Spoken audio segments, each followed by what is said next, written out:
The Galactic Council chamber was a place built to impress. It was a wide circle of silver walls and high crystal windows, where light from a distant blue sun spilled in like cold water. Long banners of many alien empires hung from the ceiling, their colors glowing faintly under the soft lights. Every seat was taken. Every alien leader sitting in silence as the meeting began, and in the center, standing alone on the speaker's platform, was Earth's ambassador. She stood straight, her hands clasped behind her back, her voice calm. For years she had come to this place to argue for peace, for trade, for protection between all worlds. She believed the Council existed to keep every planet safe. She was wrong. On the outer ring of the chamber, the Council's most powerful members sat behind their tall desks. Their faces were unreadable, their eyes fixed not on the ambassador, but on the silver datapads before them. They were not listening to her speech. They were reading something else. Something secret. In the shadows behind them, aides moved quietly, passing sealed packets and coded data chips. The real meeting was not happening in words, but in silent agreements.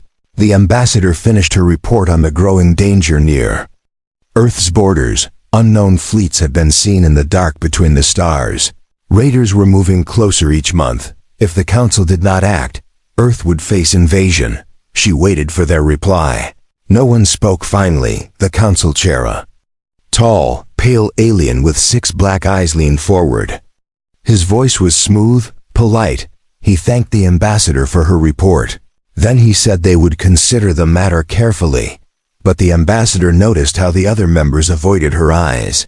That was when she knew the decision had already been made, and she was not part of it. Hours later, when the chamber was empty, the secret vote was held. Every member present pressed their choice into the silver voting console. The result flashed on a private screen.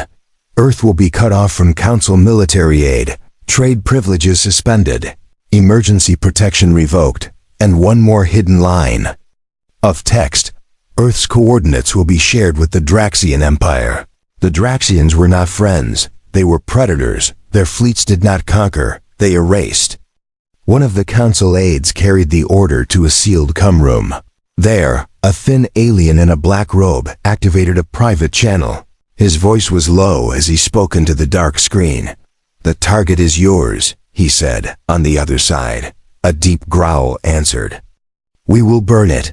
Far away, on the small blue world they had just condemned, Earth's deep space sensors caught strange readings. Ghostly shadows of massive ships moving just beyond the edge of the solar system.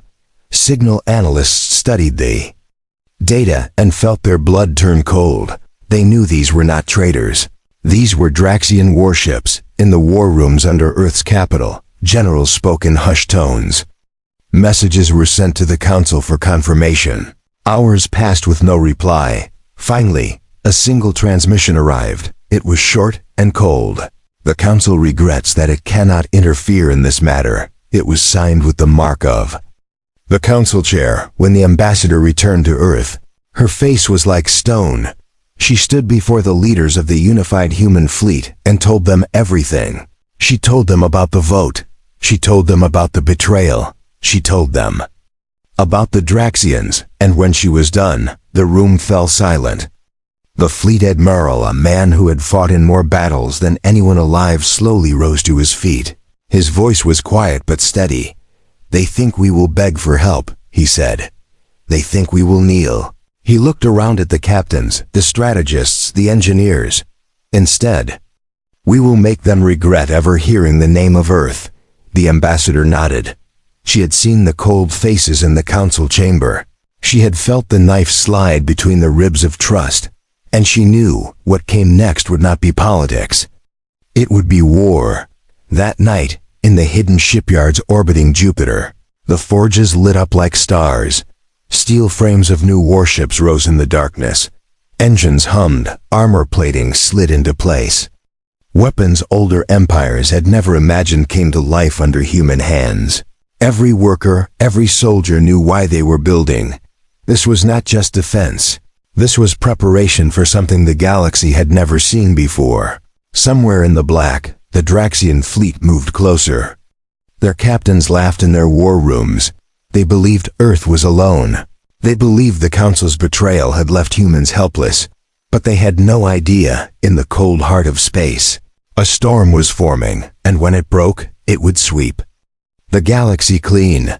The great planet Jupiter hung like a giant shield in the black of space. Behind its swirling storms, far from the usual shipping lanes, something vast and secret floated. It was the Orion Bastion, humanity's hidden fortress. Station, its black hull was coated with light-absorbing panels, making it almost invisible against the darkness. Only those with clearance knew it existed, and even fewer had ever set foot inside. Inside the station's command deck, the fleet admiral stood at the center table. Before him, a holographic map of the galaxy glowed faint blue. The borders of the Draxian Empire burned in red, spreading like a wound across the star chart. Lines of enemy fleets showed their slow advance toward the Sol system. To the Council, these were just shapes and numbers.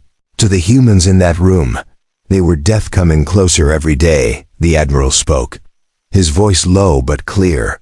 From this moment, all channels to the Council are sealed, he said.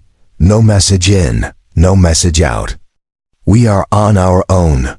A murmur ran through the room, but no one objected. They had all expected this. Betrayal leaves no room for trust.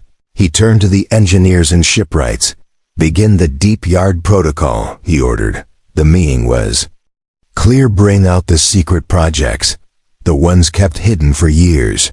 Deep below the station's decks, massive doors opened to reveal hangars filled with unfinished warships. Some were as long as cities, others small and sharp like daggers.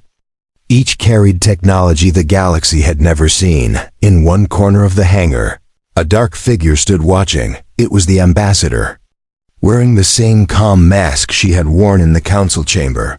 But her eyes were harder now, colder. She knew the next weeks would decide whether Earth lived or vanished. The shipyards came alive. Huge robotic arms swung over steel skeletons, welding armor plates into place. Engine cores the size of buildings hummed as they were lowered into ship bellies. Cargo bays were filled with railgun rounds, missile racks, and shimmering canisters of plasma. Fighters rolled out in long lines, their black hulls gleaming like the surface of a still pond. In the weapon labs, scientists worked without sleep. They tested new rail systems that could fire at near-light speeds. They refined shield harmonics so dense they could shrug off the blast of a Draxian war cannon. Every piece of technology was pushed beyond safety limits, because there would be no second chances. Training halls echoed with the sound of boots and shouted orders. Soldiers drilled in zero-gravity combat, learning to fight in the cold silence of space. Pilots ran endless simulations, flying against impossible odds until they could win blindfolded. Boarding crews practiced cutting into enemy ships, their plasma torches glowing like blue suns. But this was not just a military effort, it was a vow. Across Earth and the colonies, factories shifted overnight to war production. Farmers sent surplus food to the fleet. Miners pulled rare metals from asteroids, working until their hands bled. Every person, young or old, was part of this unseen war machine. The Admiral moved through the shipyards daily, inspecting progress. When he stopped before the flagship, a massive vessel named Vanguard of Sol, he placed his hand on the cold hull. It was a silent promise. This ship would lead the charge. Its armor was layered with alloys unknown to the Council. Its main cannon was so powerful, it had to be charged for an entire hour before firing.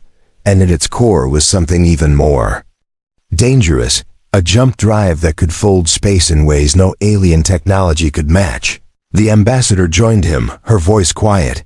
They think we are still building frigates, she said. The Admiral gave a faint smile. They won't think that for long. Weeks passed in the hidden shadow of Jupiter. The Draxian fleet moved closer, still unaware. They believed Earth's ships were slow, clumsy, and outgunned. They believed the Council's betrayal had left humanity too weak to fight. But every day, the truth grew stronger in the dark. One night, the Admiral called the senior captains into the war room. The holographic map shifted, now showing dozens of red enemy fleets. With a tap, the admiral replaced them with glowing blue icons. The human fleet. They were fewer in number, but positioned in places no one expected. Some near asteroid belts for ambush, others deep in empty space where no sane fleet would wait. "This will not be a defensive war," the admiral said. "This will be a strike so hard the Draxians will never rise again." He looked around the room, meeting every captain's eyes, "and the council will watch, powerless, as we do what they feared most, win without them." The captains rose, saluting. The plan was set. The fleets were ready. Now there was only one thing left to do: wait for the perfect moment. In the deep black beyond Neptune, stealth scouts watched the enemy draw closer. When the final signal came, a red icon flashing on the admiral's map, he gave the only order needed. "Begin." Engines lit up in the darkness. Warships turned their bows toward the stars where the Draxians waited. In the silent gulf between worlds, humanity's answer was on its way, not with words, but with fire. The black between the stars was silent, no light, no movement, only the endless dark. But hidden within that darkness, something waited. A cluster of shapes barely visible against the void. Human stealth destroyers, engines cold, weapons primed. Far ahead, the Draxian fleet moved in perfect formation. Their massive ships glided like predators, their armor black and jagged, their weapons glowing faint orange in the dark. They had no reason to rush. They believed the humans were unprepared. They believed they were hunting prey. Inside the lead human destroyer, Silent Spear, the bridge was quiet. The crew spoke only in whispers, their eyes fixed on the glowing radar display. Red dots marked the enemy ships, 20 Draxian war cruisers and a swarm of smaller escorts. Each one carried enough firepower to destroy a city from orbit. The captain of Silent Spear stood at the command chair. Her voice was low but sharp. "Hold position. Keep all heat signatures to minimum," she ordered. Her crew's hands moved quickly over controls, adjusting. Power flows. Every human ship was running on stealth mode, hull temperature cooled to match the background of space. From the Draxian sensors, they were nothing but empty shadows. Minutes passed like hours. The enemy drew closer, their massive forms cutting across the stars. In the darkness, the captain raised a hand. "All ships, prepare for Alpha Strike," she said. Her words were carried on a tight beam to every vessel in the fleet. There was no fanfare, no battle speech, only the knowledge that this would be the first blood of the war. Deep in the belly of each destroyer, magnetic coils began to hum. Railguns slid into firing position, their barrels aligned perfectly on enemy hulls. Missile racks opened, exposing warheads designed to pierce even the thickest armor. Plasma cannons charged, their glowing cores hidden behind closed shutters. The Draxians were only minutes away. When the order came, fire, the darkness exploded. From nowhere, spears of blue light shot through the void. Railgun rounds screamed across the black at near light speed. The first shots punched clean through the lead Draxian cruiser before its crew even knew they were under attack. The ship split in two, spilling burning fragments into space. Missiles streaked forward, weaving between enemy escorts. When they hit, the vacuum lit up in white fire. Shockwaves tearing ships apart from the inside. Plasma bolts followed, washing over Draxian armor and melting it like wax. The enemy fleet panicked. Draxian captains shouted for sensor sweeps, but there was nothing to see, only death coming from the shadows. Their return fire shot blindly into the dark, missing everything. The humans moved like ghosts. They fired, shifted position, and vanished again on Silent Spear's bridge. The captain's voice stayed calm. "Target the flagships. Cut there." "Command," she ordered. Two destroyers broke formation, slipping behind the Draxian lines. They unleashed a barrage at the enemy command cruiser. The flagship's shields flared bright red, held for 2 seconds, then shattered. The ship erupted. In a silent flash, its debris spinning away into the black, without their command ship. The Draxian fleet lost formation, some tried to retreat. Others charged wildly toward where they thought the enemy was. The humans didn't let them escape. They closed in, firing at engines, slicing off weapon mounts, breaking every ship apart. Piece by piece, in less than 12 minutes, it was over. The once proud Draxian invasion fleet was nothing but drifting wreckage. Burning hulks floated in silence, their lights dying one by one. The only movement came from small escape pods ejecting into the void. The humans did not fire on them. This was not mercy, it was a message. They wanted survivors to tell the galaxy what had happened. On Silent Spear, the crew finally exhaled. Some let out quiet cheers. Others simply stared at the glowing debris on the screens. The captain spoke over fleet comms, her voice steady. First strike complete. No human losses. Prepare for retrieval and jump. The wreckage of the battle hung in the black like a graveyard, far away. Deep space relays would soon pick up the signals of the destroyed fleet. And somewhere in the Draxian Empire, an admiral would hear the impossible, that the prey had struck first, and had done it with absolute precision. Hours later, as the human fleet slipped back into stealth and vanished toward their next position, the captain of Silent Spear stood at her viewport. Her reflection stared back at her against the stars. She knew this was only the beginning. The Draxians would not stop, and the Council, still sitting in their crystal chamber, would soon hear the news. But when they did, they would not see fear in humanity, they would see fire. The Galactic Council chamber was never silent. Normally it buzzed with whispers, side deals, and the low hum of 100 private conversations, but today, it was quiet. Every seat was filled. Every alien delegate watching the glowing displays at the center of the room. Reports had been coming in since dawn, fragmented, confused, and unbelievable. The Draxian invasion fleet was gone, destroyed before it had even entered Earth's system. No one knew how. The council chair tapped the table with a claw, his 6 black eyes narrowing. Order, he said sharply. The murmurs died instantly. The ambassador from the Valtteri Confederation leaned forward, her silver skin shimmering under the lights. Our intelligence confirms, she said.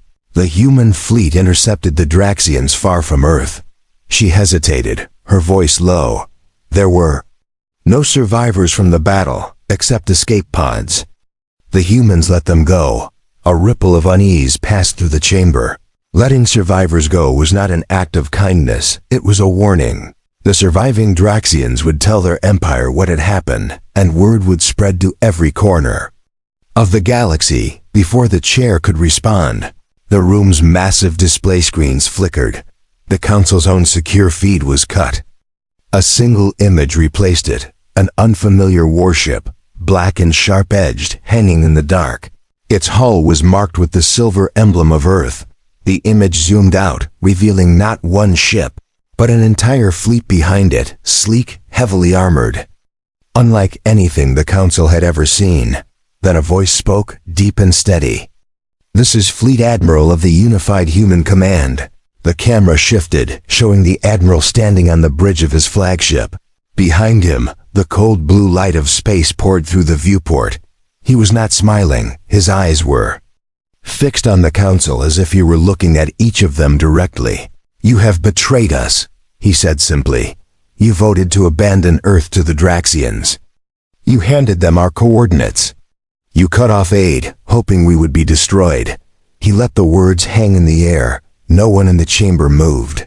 The admiral continued, his voice calm but sharp as a blade. You misjudged humanity. He gestured slightly, and the feed behind him shifted, showing a slow, sweeping view of the human fleet.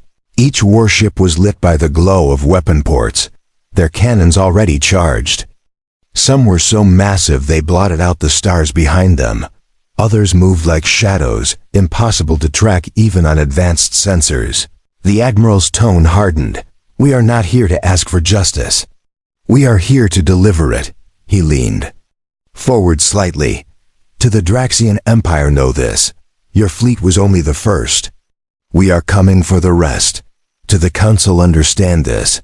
Earth will never again bow to your orders, your deals, or your lies. The alien delegates shifted uncomfortably in their seats. The council chair slammed a clawed hand on the table. You have no authority to speak here. He snapped, but the admiral didn't even blink. You lost the right to speak for us when you tried to kill us, he replied. And now you will watch powerless as we rewrite the balance of this galaxy. The feed cut to another image. Wreckage drifting in the dark, the remains of the Draxian fleet. One ship spun slowly. Its hull split open like a crushed shell. Others were nothing but shattered pieces glowing faintly in the cold. The voice of the admiral spoke over the image. This is what happens to those who believe humans are prey. Then the feed returned to his face. Remember this moment, he said, because when we are finished, no one will dare betray Earth again. The screens went black. The council chamber was silent. For a moment, no one moved. Then the room erupted into shouts. Some demanded the council prepare for war with Earth. Others called for peace before humanity's wrath reached their own worlds.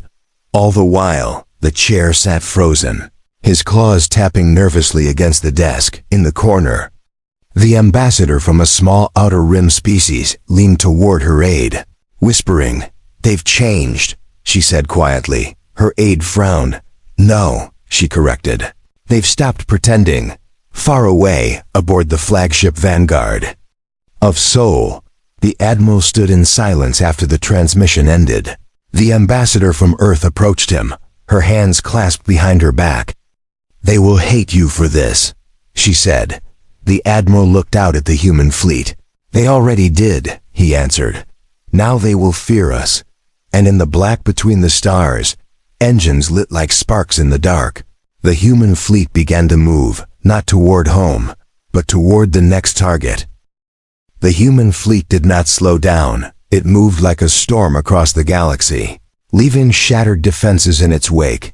There was no public declaration, no formal war notice, only the sudden arrival of warships where no one expected them. The first target was a council military outpost orbiting the planet Viker 7. It was one of the largest fortresses in that sector, guarded by 3 fleets from allied alien races. For centuries, it had been considered untouchable. The commanders inside laughed at the idea that humans might try to attack it. They believed the Council's betrayal had crippled Earth's resources. They were wrong. The Vanguard of Sol emerged from a fold in space just beyond the station's sensor range. One by one, human warships followed, their hulls black and silent in the void. Without warning, the admiral gave the order. All ships strike. Railguns roared in the vacuum. Missiles streaked through the dark, followed by blinding pulses of plasma fire. The alien fleets scrambled to respond, but their communications were jammed. Their long-range weapons failed to lock onto the human ships. In minutes, 2 of the defending fleets were reduced to wreckage. The third retreating in chaos. The fortress tried to close its blast shields, but human boarding pods smashed into the station's outer hull before the gates could seal. Marines poured inside, moving through smoke-filled corridors with practiced precision. By the time the alarms fell silent, the human flag was already projected over the command deck. The message was sent to every corner of Council space. Viker 7 has fallen. Defenders destroyed. No survivors among senior command. News of the attack spread fast. Some worlds panicked. Others celebrated quietly. On planets long oppressed by Council taxes and military control, people whispered that maybe, just maybe, the humans were fighting for more than revenge. Maybe they were tearing down the system that had kept so many in chains. The next strike came days later, a shipyard in the Loran Belt, where dozens of Council cruisers were under construction. The humans did not simply destroy it. They captured the shipyard intact. Engineers and crews were given a choice: leave and live, or work for the new fleet. Most chose to stay, their loyalty shifting in the face of human strength. From there, the campaign became a relentless march. Stations, listening posts, and garrisons fell one after another. Human tactics were unpredictable. They would appear in the heart of enemy territory, strike with precision, and vanish before reinforcements could arrive. No one could predict their next target. Even the most fortified systems began to feel unsafe. On the bridge of the Vanguard of Sol, the Admiral stood over the glowing star map. Each red enemy icon that vanished was replaced with a blue human marker. His captains reported in one-by-one victories, captures, minimal losses. The ambassador watched silently, her hands folded behind her back. "You're not just punishing the Council," she said. "You're dismantling it." The Admiral nodded. They built their power on fear. "We're showing the galaxy something stronger." But not everyone saw it that way. In the Council chamber, panic was growing. Some delegates demanded they unite their fleets to crush the humans. Others argued that such a war would destroy the entire galactic economy. Still others quietly reached out to human envoys, offering information in exchange for safety. Meanwhile, in the outer systems, alien civilians began leaving their worlds ahead of human strikes. But something strange happened on worlds where humans arrived. There were no civilian massacres. No cities burned unless they housed military targets. Food was distributed. Medical ships treated the wounded regardless of species. It became clear this was not a campaign of destruction for its own sake. It was a campaign with purpose. Still, the battles were brutal. In the Sarnes Nebula, the human fleet fought for 16 hours against a combined force of 4 alien armadas. By the end, the nebula glowed with the wreckage of hundreds of ships. Only human vessels remained moving among the drifting ruins. Each victory sent shockwaves through the galaxy. Old powers began to crumble. Smaller worlds started to declare independence from the Council, some openly pledging allegiance to Earth. The balance of power was shifting, and it was shifting fast. One night, as the fleet regrouped near the dead world of Core 9, the Admiral stood at the viewport of his quarters. The stars outside were cold and bright. He thought of the Draxian ships they had destroyed, the stations they had taken. But he knew the war was far from over. The Council still had powerful allies, and they would not accept their fall without a final fight. His comms officer entered quietly. "Sir, we have intercepted Council fleet transmissions. They are calling for a mass gathering of all remaining warships." The Admiral's eyes narrowed. "So they want to make this end in one grand battle," he said. He turned toward the war map. "Good, let them gather. We'll end this in one stroke." The engines of the human fleet lit once more, and in the darkness, they moved toward the next step. Not defense, not retaliation, but the complete collapse of those who had betrayed them. The homeworld of the Cathari Alliance glittered beneath a pale sun. Its towers were made of glass and gold, rising high above the surface like spears of light. From orbit, the world looked peaceful, but the humans knew what lay beneath that beauty.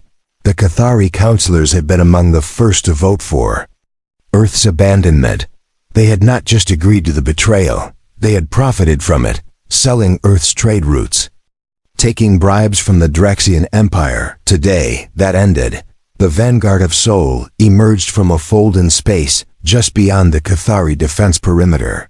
A heartbeat later, 2 more human battlecruisers appeared beside it, then destroyers, carriers, and stealth corvettes, dozens of warships forming a wall of steel and firepower. The local Cathari fleet scrambled from their docks, their silver ships glinting in the light of their star. But they were slow. The humans had come too fast too. Suddenly, on the bridge of the flagship, the Admiral stood with his hands clasped behind his back. "Target planetary defense grid," he ordered. Railguns fired. The sky above the Cathari homeworld lit with fire as orbital gun platforms exploded one by one. Shield generators flared, then failed, leaving the planet cities exposed. Cathari fleet tried to form a defensive line, but human ships cut through them with precision strikes. Carriers launched swarms of fighters, darting between enemy cruisers, tearing at their engines. Plasma torpedoes broke through hull plating, leaving molten scars across once pristine warships.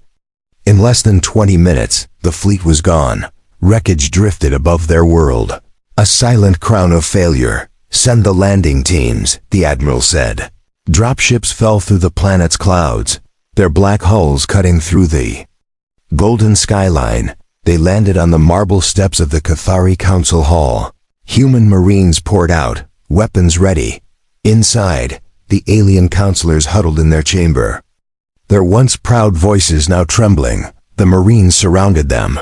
The ambassador from Earth stepped forward, her voice cold. "You sentenced my world to death," she said. The Cathari speaker tried to reply. It was politics. Her words ended when the ambassador's glare silenced her. "This is not politics," she said. "This is justice." The counselors were escorted out, not in chains but in silence. They would stand trial not in the council's gilded halls, but before a new tribunal, one that would answer to the galaxy's oppressed. The strike on the Cathari homeworld was only the beginning. Within days, the human fleet descended on the Valtari Prime system. The Valtari had been the second voice in the betrayal. Their silver-skinned ambassador had smiled as she voted to cut Earth off. Her world's orbital defenses were stronger than the Catharis, but not enough. Human ships bypassed their main battle fleet entirely, jumping directly into low orbit. Precision strikes disabled military hubs while leaving civilian districts untouched. By the time Valtari Prime's leaders realized what was happening, human boarding crews were already in their capital. One by one, the worst betrayers fell. Some surrendered without a fight. Others resisted, only to see their fleets burn to drifting ash. And everywhere the human fleet went, they broadcast the same message to the stars: betray Earth, and you will answer for it. The galaxy began to change. Worlds that had once obeyed the Council without question now refused their orders. Smaller systems began sending envoys to Earth, seeking alliances. Even some former Council members quietly opened talks, hoping to avoid the fate of the Cathari and Valtari on the bridge of the Vanguard of Sol. The Admiral studied the updated star map. Dozens of systems that had once been painted in Council colors now glowed in neutral or human blue. But the war was far from over. The Council still had strongholds, and one in particular was untouchable, the core world where the Council chair himself ruled. It was heavily fortified, surrounded by the largest defensive fleet in the galaxy. If humanity wanted to end this war completely, it would have to take it. The ambassador stepped up beside him. "They'll be ready for you," she warned. The Admiral nodded. "They should be," he said, "because I won't be stopping halfway this time." Far away, in the Council's core, the chair received a desperate transmission from the Cathari speaker. Her voice was frantic. "They came without warning. They broke our fleets. They took our cities." The signal cut out. Silence filled the chamber. The chair's claws drummed against the table. For the first time since the war began, fear crept into his eyes. The human fleet regrouped at a staging ground near the edge of Council space. Carriers restocked their fighter bays. Engineers repaired battle damage. Marines reloaded weapons and checked armor. Pilots studied the defenses of the core world. Again and again, they all knew what was coming. This would not be just another strike. This would be the blow that broke the Council forever. And as the engines roared to life, the Admiral gave the order to set course for the heart of their enemy. The war had started with betrayal. It would end with the Council brought to its knees. The core world of the Galactic Council was a jewel in the black. Its oceans glittered like liquid sapphire, and its continents shone under sprawling cities of glass and light. It was the political heart of the galaxy, the place where every major decision had been made for centuries. And now, it was the most heavily guarded planet in known space. Thousands of warships surrounded it in layered orbits. Dreadnoughts, battleships, carriers, and frigates formed a living wall of steel and energy. Their weapon ports glowed, their shields shimmered, and their engines burned with readiness. This was the Council's final stand. They believed no fleet could break this defense. They were about to learn how wrong they were, far beyond the range of their sensors. The Vanguard of Sol and the unified human fleet gathered in silent formation. Dozens of warships floated in the void. black against the starlight. Inside the flagship's war room, the admiral stood over a holographic map of the enemy positions. The red icons were so dense they almost covered the whole screen. But the admiral's eyes were steady. "They outnumber us 5-1. The tactical officer said quietly. The admiral nodded. "They always have," he replied. "Today, it won't save them." He turned to his captains. "Our enemy has the numbers, but we have something far better: speed, precision, and the will to win." He tapped the table, and the map shifted to reveal hidden vectors. Lines of blue light showed jump points the Council fleet could not cover. The plan was risky, but it was the only way. The order went out. Engines roared to life in the cold silence of space. The human fleet split into 3 strike groups, each vanishing into folds in space. Seconds later, alarms screamed across the Council's core defense grid. Human warships appeared in the outer orbit without warning, firing before the defenders could even lock on. Railgun slugs punched through shields and tore through the hulls of Council destroyers. Missiles streaked toward carriers, detonating with blinding bursts that scattered their fighter wings before they could launch. The Council fleet reacted fast, tightening their formation, but that was exactly what the humans wanted. From the opposite side of the planet, the second strike group emerged, cutting deep into the now exposed flank. Precision strikes ripped through Dreadnought engines, leaving them drifting helplessly. Above the chaos, the Vanguard of Sol led the third group straight into the heart of the Council's main line, its massive forward cannon charged with a low vibrating hum. The Admiral's voice was calm as he gave the order, "Fire main weapon." A beam of pure white energy tore across the void. It hit a Council flagship square in the center for one blinding moment. The ship glowed like a second sun, then shattered into 1,000 pieces. The shockwave rippled across the battlefield, breaking the enemy's tight formation. The Council commanders scrambled to regroup, but human tactics were faster: stealth. Corvettes slipped in and out of cloak, striking at supply ships and crippling fuel lines. Boarding pods slammed into enemy cruisers, Marines cutting through bulkheads to take the ships from within. The fight raged for hours. Every time the Council thought they had the humans pinned, the fleet split apart, striking from new angles. The battlefield became a shifting storm of light and metal. In the skies above the core world, the night turned into fire. On the Council's command bridge, the chair shouted for more reinforcements. "They're just humans," he roared, but his voice cracked as another report came. "In Sector 6 destroyed. Admiral ship lost. Enemy inside inner defense line." Back on the Vanguard of Sol, the Admiral's eyes were fixed on the burning planet below. The Council's defensive grid was collapsing. One by one, their ships fell silent, drifting in the black. The moment the last Dreadnought's lights went out, the human fleet closed in on the orbital ring surrounding the planet.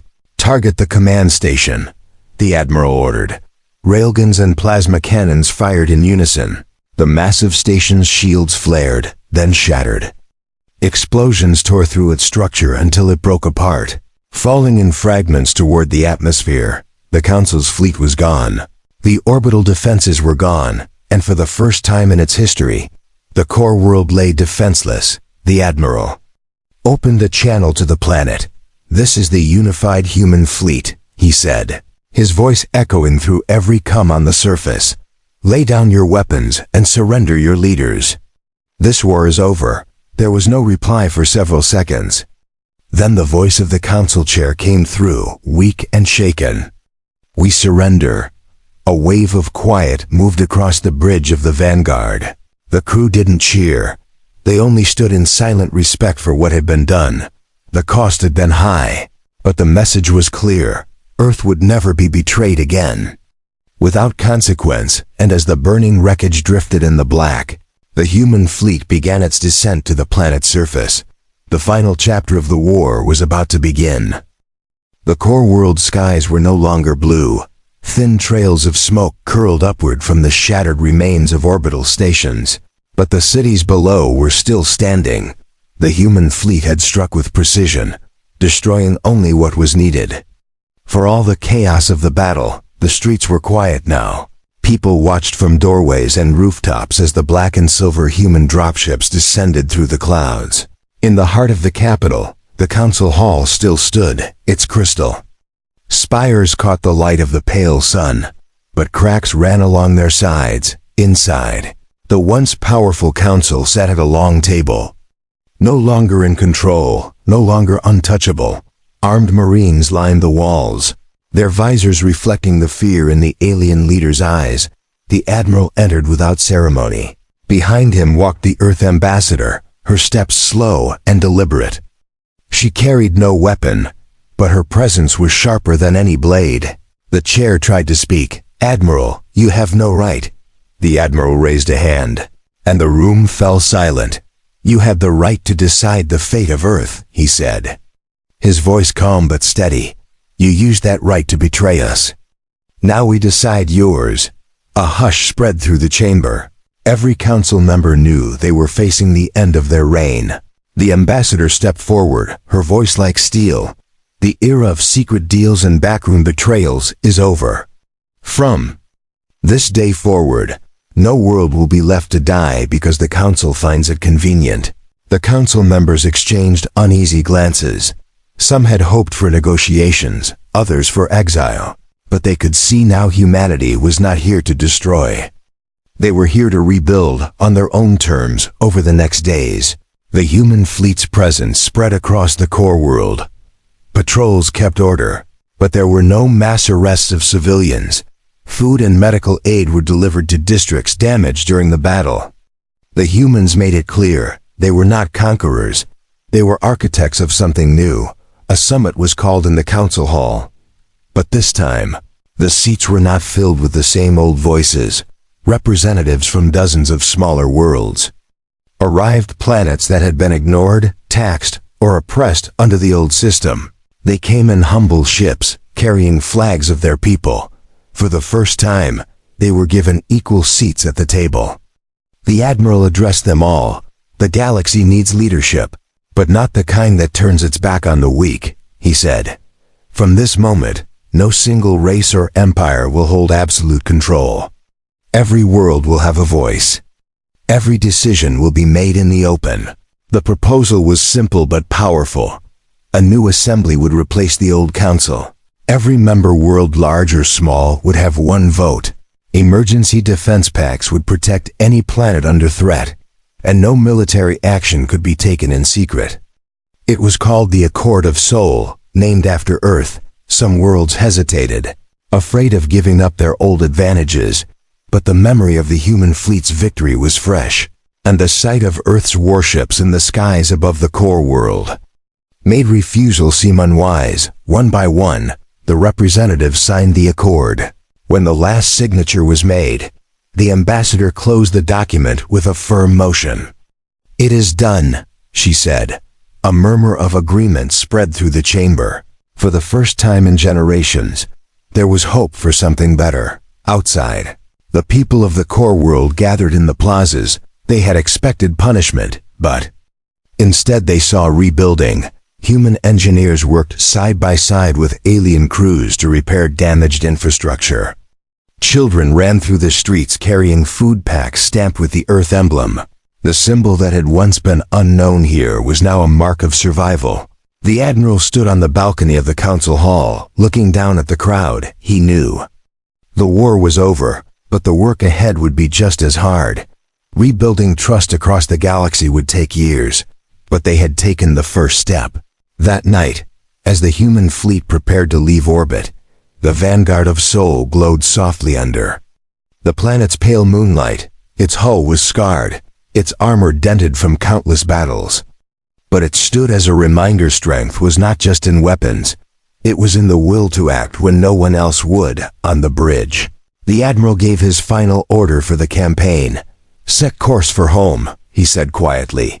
The stars shifted as the ship turned toward the black. The core world fell behind them, now under the protection of the new accord.